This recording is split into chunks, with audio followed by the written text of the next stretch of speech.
L'oasis de Timimoun est rouge comme la terre et le ciel.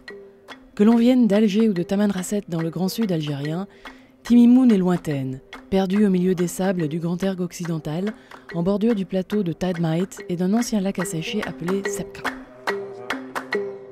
Timimoun est une oasis du Sahara, héritière de l'histoire ancienne des caravanes qui traversaient les immensités désertiques pour porter entre la Méditerranée et l'Afrique l'or, l'ivoire, le sel, les épices, les sciences et les esclaves. L'islam, lui aussi, prit le chemin des caravanes pour illuminer de son message d'espoir la vie frustre des hommes du désert. La région du Gourara est donc une importante région du soufisme. Et Timimoun, quant à elle, est la ville de l'Alil, ces chants polyphoniques à la gloire de Dieu et de Mohammed que les esclaves noirs ont marqué à tout jamais d'un sens du rythme obsédant. L'oasis de Timimoun est rouge comme la terre et le ciel.